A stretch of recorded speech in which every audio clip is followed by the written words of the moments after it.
What's up, YouTube? I'm back, man. Look, hey, we were out shopping for a tool shed. We had this old raggedy one, right? We were at Lowe's. We were shopping for a tool shed, and we decided to look at this one. And my wife, for some reason, decided to pull up a YouTube review on it, and she couldn't find anything except this one video.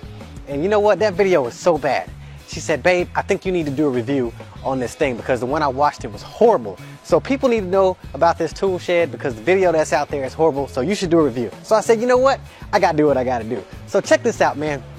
This is a Suncast Sutton 7x7 tool shed. There's actually other sizes for this thing, but we decided to get the 7x7 because of our budget. I think it was about maybe 500 bucks. It was on sale.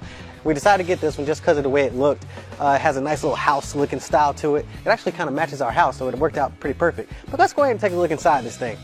So first of all, I love the handles, man. It's got like some real classy handles. These are actually literally the same type of door handles we have on our doors at home. So when I said it matched our house perfectly, I wasn't playing around. Also, check out the windows.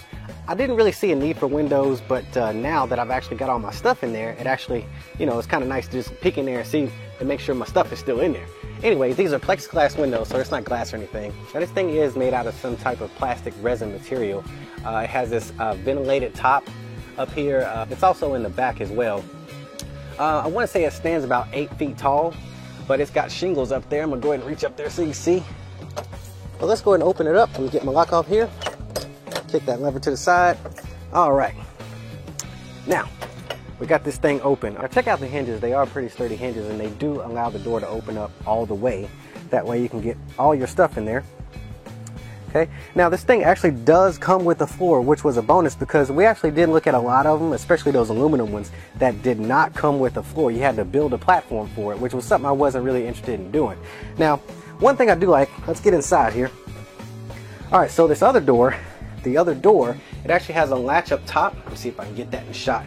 Let's move around this side. There we go. You see that latch up there at the top?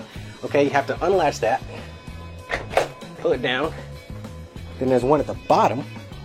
That way your doors don't go flinging all open. Man, these things are tight. Now we got this thing fully exposed now. Let me back up, get you a good shot what it looks like fully exposed. Now this door has got to be at least 5 feet wide. So if you got like a riding lawnmower, it's definitely gonna fit. You can actually probably fit 2 small riding lawnmowers in here. There's my full-size lawnmower right there. This thing is, the walls are actually sturdy enough to actually put up some shelving. I got some shelving up here, and this is just something I kind of concocted with some materials that was left in my garage. So I just put up some beams right there for a little bit of support. I've actually got some pegboard in here with all my lawn and garden equipment up in here. So the walls are actually pretty sturdy, but I will comment on the walls in just a second. Got all my lawn and garden equipment in here. Got my crawfish pot sitting up in there, bounce house, power washer, so all my outdoor stuff is in here. Now as far as the construction, I got one gripe about this thing, okay? They put a ton of engineering and support into the roof, okay? This roof is extremely sturdy. They have this cross beam here. Let me see what else. They got more cross beams, got bolts and nuts up there, another cross beam, another cross beam. I'm serious, they put a lot of support into the roof. So the roof ain't going nowhere, but there's absolutely no cross beam or metal structuring as far as the walls are concerned. So if you can look around there inside the walls, it's actually just that plastic resin material, which is fine because it's actually really sturdy. I was just kind of, you know, amazed by the fact that they put so much in the engineering of the roof construction, but not the rest of it.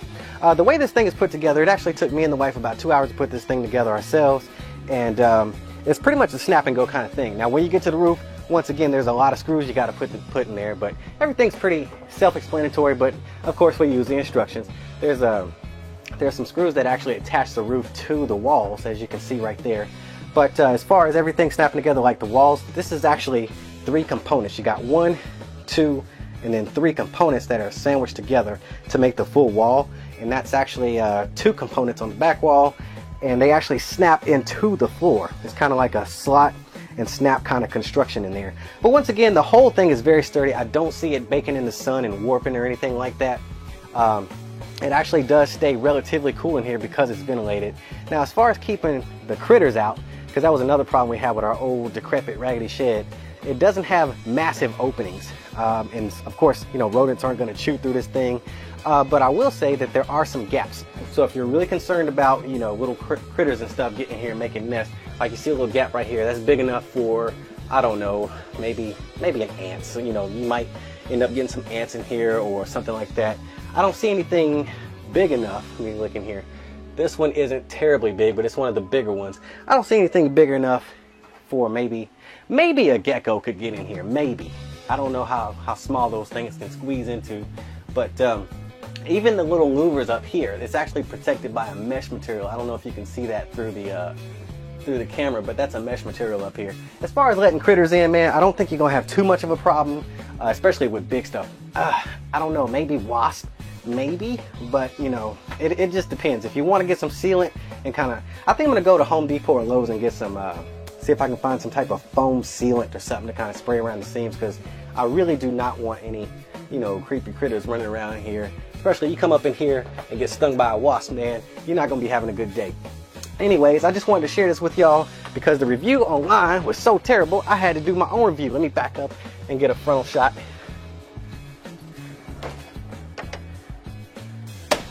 All right, that's what it looks like once again when it's all fully assembled. Looks like a nice little dollhouse. Anyways, that is the Suncast Sutton 7x7 tool shed review.